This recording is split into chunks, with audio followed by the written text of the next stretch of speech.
You're listening to the N2K Space Network.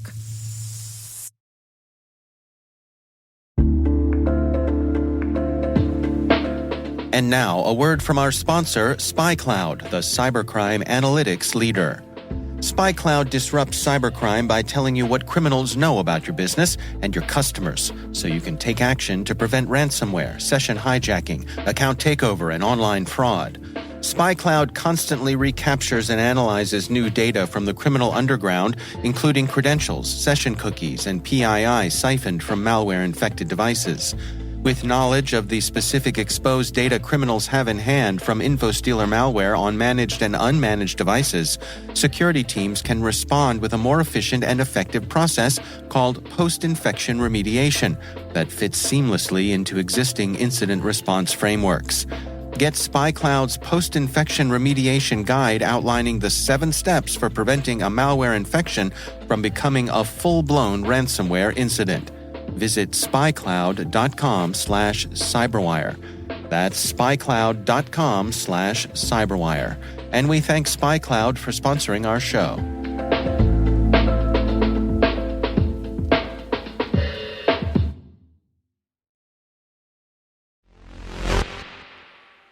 What's better than building the next generation of communication satellites?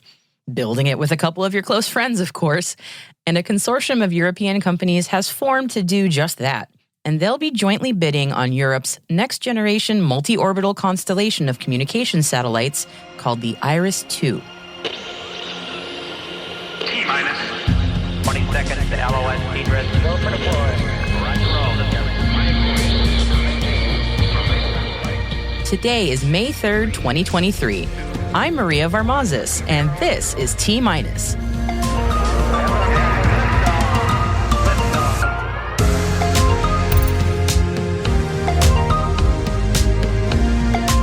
Teaming up to bid on IRIS2.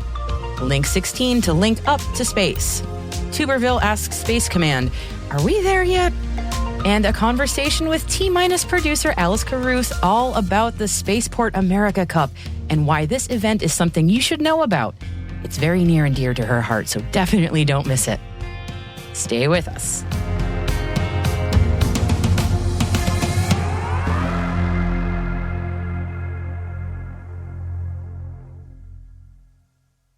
And here is today's Intel briefing.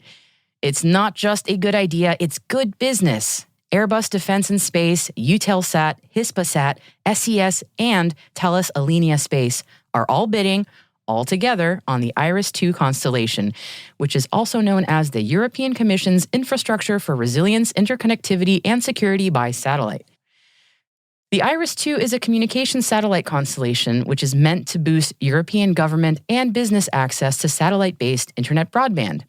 And in the EU's own words, it's a new space-based pillar for a digital, resilient, and safer Europe, and will foster European competitiveness and societal progress. And the EU's official page for the program wants this constellation to be both low latency and high security. Secure by design is a key phrase that comes up a lot on the page, with this new system having what they're calling enhanced cybersecurity as well as quantum cryptography. In fact, the IRIS2 is the keystone project for a critical infrastructure quantum cryptography initiative called the European Quantum Communication Infrastructure, or EuroQCI. Looking at the big picture, the IRIS2 would be dedicated to European use for border surveillance, crisis management, and secure communications for embassies and the like. It's also meant to help bridge the digital divide, so to speak, getting more remote areas of the continent online. To help future-proof scalability issues, IRIS2 will also be multi-orbital, meaning there would be satellites in low Earth, medium Earth, and geosynchronous orbits, all to form this constellation. ESA is spearheading the effort on the IRIS2 satellite constellation, and ultimately they'll be deciding on the winning bid. And we'll find out who gets the IRIS2 contract in early 2024. And whoever gets it, the plan, says ESA, is that the new constellation should be in place by 2027. Link 16 is getting a bit of an upgrade thanks to a new cubesat headed to low Earth orbit, or LEO, in June. Okay, so what's Link 16? It's a secure, jam-resistant tactical data link network used by NATO countries and their allies, essentially used to connect just about everything to everything else, ships, aircraft, ground forces, all in real time with high-speed data sharing. It plays a crucial role in enhancing situational awareness, joint and coalition forces interoperability, and ensuring secure communication during military operations. Until recently, the space segment has not been integrated into the Link 16 network. But that changed in early April this year with the launch of the SDA's Tranche 0 of the Proliferated Warfighter Space Architecture. This new Link 16 satellite, made for the U.S. Air Force Research Laboratory, is simply called XVI, or 16 if you're a smidge rusty on your Latin numerals. XVI was made by Viasat and uses a Blue Canyon 12U CubeSat bus and a Redwire L-band antenna. And it's due to head to orbit via a Transporter 8 rideshare. NASA is working with the Department of Energy to ensure that the agency has access to sufficient plutonium-238 for future missions. The isotope is used to produce electrical power and radioisotope heating units to keep spacecraft warm. NASA's program executive for radioisotope power systems, Len Dudzinski, says that the DOE are more than halfway to a constant rate production goal of 1.5 kilograms of the isotope a year, and they expect to reach that goal in 2026. Indecisiveness has no place in sports or in politics, according to former college football coach of the year turned U.S. Senator Tommy Tuberville. At a Senate Armed Services Committee hearing, Tuberville aired his feelings of frustration over the U.S. Space Command's drawn-out decision on a permanent home. Tuberville urged Air Force Secretary Frank Kendall, who's been tasked by President Joe Biden to make the final decision on Space Command's home, to make up his darn mind. It seems that although the Air Force declared Huntsville's Redstone Arsenal its preferred location nearly 2 years ago, the draw of Colorado is still strong. All's fair in sports and politics, right? News from overseas now, and newly amended recruitment guidelines in China took effect on May 1st. The Chinese government has reportedly changed conscription laws to be ready for high-tech warfare, to include space and cyber conflict. The People's Liberation Army's new guidelines state that conscription should focus on preparations for war and on recruiting highly skilled personnel, including former soldiers. Some financial news now, and competing teams led by Lockheed Martin and Raytheon have both been awarded $30 million contracts by the U.S. Space Force. The groups are contracted to develop ground systems for the ESS, or the Evolved Strategic SATCOM program, that could sustain a nuclear attack. ESS is a hybrid space program run by the Department of Defense to provide satellite communications capability for the nuclear command, control, and communications mission across all operational environments. The Pentagon expects to spend $6.5 billion on the ESS program over the next 5 years. Now, staying with Space Force contracts, and Axient has been awarded a $94.5 million 5-year contract to deliver engineering and technical support to Space Force's Space Systems Command, also known as the SSC. The California-based company will deliver services to the Space Systems Integration Office of the SSC under the STS-3 task order. And Loft Federal, the government subsidiary of Loft Orbital, has ordered Mynaric laser terminals for its work on the Space Development Agency's National Defense Space Architecture Experimental Testbed, known as NEXT. Mynaric is due to deliver its Condor Mark III terminals early next year. John Eterno, general manager at Loft Federal, says the Condor Mark III terminals enable them to deliver fast and simple operations on orbit.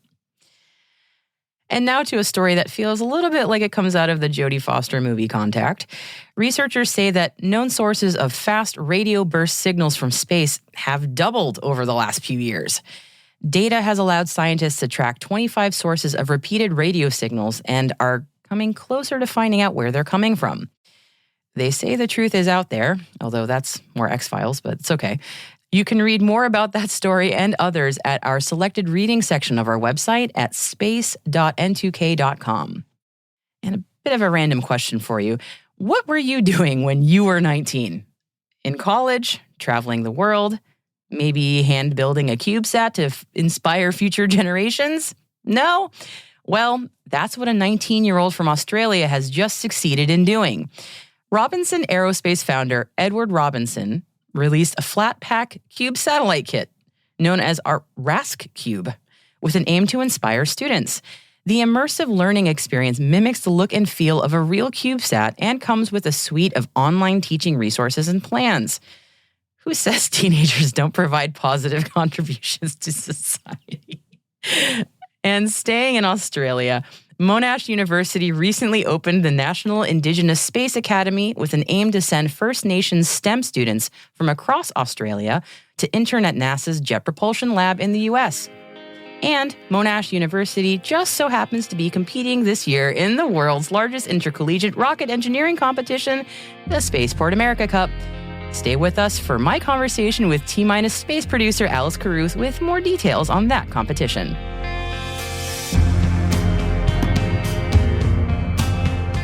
And that's it for today's Intel briefing.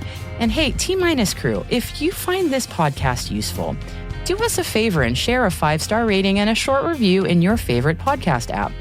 It'll help other space professionals like you find the show and join the T- crew.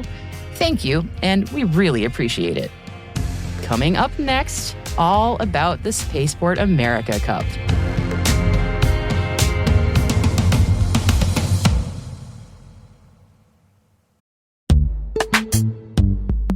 This episode is brought to you by Palo Alto Networks, the leader in cybersecurity. As AI-driven attacks increase, organizations can't afford to have network security that's stuck in the past. Discover how Palo Alto Networks can help you predict what's coming and proactively secure against it with a zero-trust, AI-powered network security platform built to secure whatever, whenever, wherever. To learn more, visit paloaltonetworks.com/network security platform.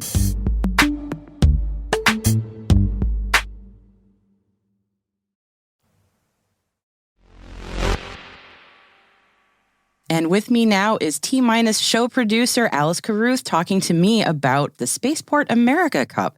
So Alice, could you tell me a little bit more about what the Spaceport America Cup is?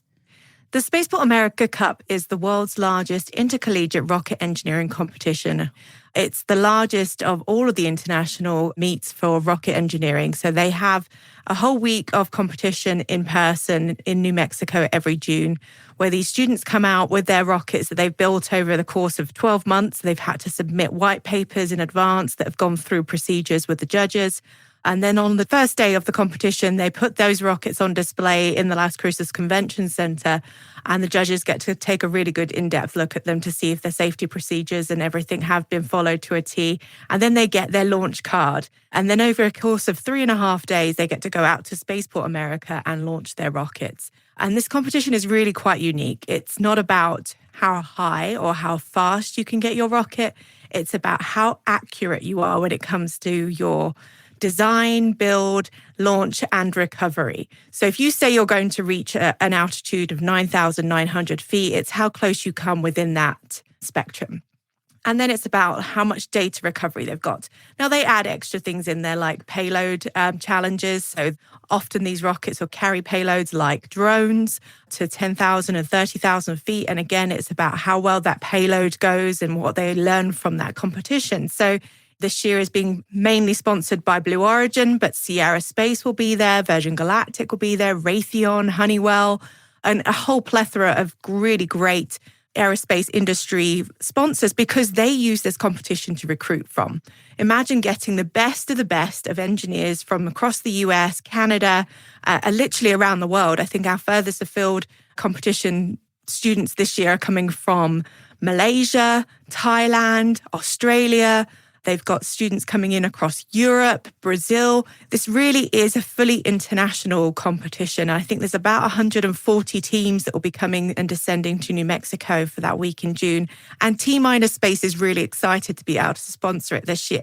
So we're going to be covering this competition leading up to. We're going to talk to some of the participants, those that organise it, and see really what this is about and why it's so important to the aerospace industry to know a little bit more about the Spaceport America Cup. Alice, and I know this is an event that's very near and dear to your heart, and you've been involved with it for quite a long time. Can you tell us a little bit about that? Sure. I actually started with the Spaceport America Cup as a volunteer back in 2018 and was working for one of the sponsors at that point. And then the last 3 years I worked at Spaceport America. So I was involved in this competition when it was a virtual competition in 2021 and then when it returned to in-person in 2022. And it's really quite an emotional competition. We talk very much in this aerospace industry about the importance of workforce development. You cannot get real hands-on experience in the aerospace industry in a classroom. To be able to build a rocket and see it launch and often fail is quite a unique experience. And I say fail with really loose terms because failure is not really a thing in aerospace. It's just an opportunity for you to learn and develop. So a lot of these student rockets don't necessarily go to plan, but it's really an opportunity to see how the students deal with that failure and how they learn from it, how they recover, how they deal with the information that they recover and figure out what went wrong. I was stood next to Purdue in 2022 when they launched and had a CATO, a catastrophe after takeoff. And they were very devastated instantly and disappointed after building this rocket for a year, but very quickly figured out that it wasn't their problem. They had a commercial off-the-shelf engine and that had an anomaly involved in it. And so to learn from that and say it wasn't necessarily the student's issue, but they learned from the fact that it was a COTS issue that just happened to go not in their favor was an incredible thing to see them figure out that situation and realize that actually not everything goes your way and how they recovered that and how they dealt with that data is really important. I was going to ask, for lack of a better term, what are the vibes like at this? I mean, are people super tense? Is it more like a party, like everyone's excited, or does it really vary depending on how competitive people are feeling that year? Absolutely. All of the above. I compare this to the NCAA equivalent in academia. This is a real big competition. The students know that there is a lot riding on this competition for them. They use it as an opportunity to be recruited by these sponsors, but they also use it on their resume throughout their lives to say, look, I've been part of this. This is something that I'm really proud of. And it's a bit of a fun vibe. I walked into the restrooms in 2022 and there was the team from Mexico and the team from Poland and they were swapping sombreros and taking selfies in the mirror. And I thought, what a fantastic thing to witness. That's so What a great way for them to meet like-minded students from across the world and exchange culture as much as they're exchanging their ideas in engineering. And that makes it a bit of a party vibe when you see them all cheering each other on. And they really do. They support each other. And that's what I think is really great. It's the camaraderie of it because there is a competition, but everybody wants everyone else to succeed. And like I say, it's not always about who gets the fastest, who gets the highest. And they do different categories. So you get the commercial off-the-shelf 10K, so going up to 10,000 feet, or you get the SRAD, which is the scientific research payload. So they basically have built their own engines to be able to go on it. So they go to a 10,000 feet category as well. And then they go up to 30,000 feet as well. So you get commercial off the shelf and again, the SRAD. And then they have the different types of fuels. So we get the solid fuel rockets, which are obviously a bit more like your 4th of July rocketry, a bit more reliable. But then you get those that use hybrids, which is definitely an interesting one. And as we know from the aerospace industry, is a lot less predictable. They carry a lot more weight to them when they deal with the hybrids or when they deal with their own design engines compared to the commercial off the shelf. So it's interesting to see the difference. And some of them have regional competitions within the competition. So in New Mexico, there is the Chili Cup between all the different regional universities. Love that. And we're encouraging that across the world so that every single area has their own little mini competition within it because it's just adds an extra element of fun because you might not necessarily win, but you might win in your region, and that's just as important to be able to see. And honestly, they're all winners to me. I have not met one student that I haven't been impressed with. They work so hard on these rockets, and they really put so much effort into it. And I have seen so many tears. And as somebody who's been involved as a volunteer and working for the spaceport launch facility, you can't help but get absolutely pulled into the emotions when it comes to a rocket launch. Everybody knows how exciting it is when we see a launch. We saw it with SpaceX when they launched their Starship the other week, how many people were cheering. It's exactly the same when you're watching a rocket launch for a student level competition. People just get pulled into that emotion. So it's exciting that T- is going to be able to capture that this year. I'm so excited for that. And so tell me a little bit about the success. I mean, success can be a lot of different things. But after the Cup happens and people are hoping to be recruited, so do you have any stories about people who've made a career out of this and starting from the Cup? In 2022, it was the first time I think we really saw a massive return of rocketeers that have now been recruited and are working in the aerospace industry. So I met people that work for Virgin Galactic, Blue Origin, Honeywell, Raytheon, that started off their career at the Spaceport America Cup and were recruited either directly at the competition or recruited later on. When those companies had seen on their resume that they'd been a rocketeer and participant in this competition, it put their resume to the top because they know how much effort it takes to work on that. And like I say, you can't get that kind of experience in a classroom anywhere in the world. And if you speak to anyone in the aerospace industry, they'll say that they have to start from scratch when it comes to a lot of students that they recruit. And that's a difficult thing to do because what you're learning in the classroom doesn't always apply to the rockets because there's so much bespoke work that goes into every single vehicle that you have to teach them from scratch, whatever happens. But the fact that they've worked on a rocket does give them that competitive advantage when it comes to recruitment. Theoretical versus practical knowledge is it's a big thing. Absolutely, yeah. It's exciting to see that those students have then done so well. And I had so many students come up to me in 2022 and say, oh, it's exciting. I've just met somebody who works at Blue Origin and he told me he got recruited at this competition in 2018 and now he's come back with the recruiter and he's recruiting us. And I think that's an exciting thing for the students to really recognize. And that's why the Global Spaceport Alliance have run a workshop series ahead of this competition to really prepare the students for resume building and how to put themselves forward in an interview. Well, Alice, I'm jazzed about this now, hearing your enthusiasm for it. I can't wait to see what happens this year, and we're so excited to be being a part of the event this year as well. So thank you so much for walking me through it and telling me all about the Spaceport America Cup. You're welcome. And if anybody wants to hear a bit more details about those that are competing in the competition, they should go to soundingrocket.org. That's the Experimenting Sounding Rocket Association's website, or spaceportamericacup.com, and they'll have details of all those competing. And tickets are on sale now. That's awesome. Thank you so much, Alice. I appreciate it.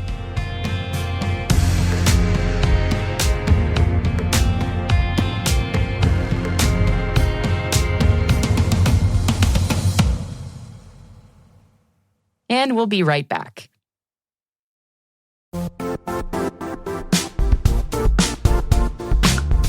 Now, a word from our sponsor, the Johns Hopkins University Information Security Institute, currently seeking qualified applicants for its innovative Master of Science in Security Informatics degree program. Study alongside world-class interdisciplinary experts and gain unparalleled educational, research, and professional experience in information security and assurance. Interested U.S. citizens should consider the National Science Foundation's CyberCorps Scholarship for Service program, which covers tuition and a $6,000 annual professional development allowance, as well as providing a $37,000 additional annual stipend. Apply for the scholarship and the fall semester by March 1st. Learn more at cs.jhu.edu/MSSI.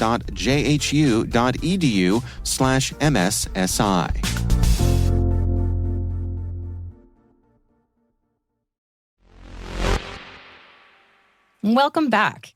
We sort of touched on the hunt for other life forms in the universe earlier in the program when we were discussing radio signals picked up from deep space. But another indicator of possible presence of life is water. In another mind-blowing discovery in science research, the James Webb Space Telescope has picked up traces of water vapor near another exoplanet. Did you know that the telescope, with its beautiful 18 hexagonal mirrors, can analyze atmospheres from different worlds? Yes, indeed. The James Webb Space Telescope can make some gorgeous pictures, of course, but Webb also has a whole bunch of spectrographic instruments aboard, like the NIRSpec and MIRI, and they can perform spectroscopy at quite a distance, telling us what distant worlds are made of and if they could, perhaps, just maybe, support conditions for life. So water vapor on a distant rocky planet could, in theory, be good news on that front. But before you start to consider abandoning Spaceship Earth and heading off to that planet elegantly known as GJ486b, just know that the super-Earth planet is so close to its host star that surface temperatures are a scorching 800 degrees Fahrenheit. I don't think SPF 50 sunscreen would quite cut it.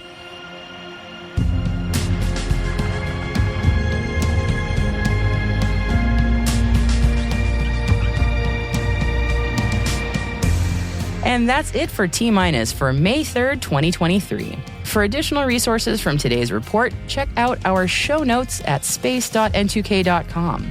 And we'd love to know what you think of our podcast. You can always email us at space@n2k.com or submit the survey in our show notes. Your feedback ensures that we deliver the information that keeps you a step ahead in this rapidly changing space industry. N2K's strategic workforce intelligence optimizes the value of your biggest investment, your people. We make you smarter about your team while making your team smarter. This episode was produced by Alice Carruth, mixing by Elliot Peltzman and Trey Hester, with original music and sound design by Elliot Peltzman. Our executive producer is Brandon Karpf. Our chief intelligence officer is Eric Tillman. And I'm Maria Varmazis. See you tomorrow.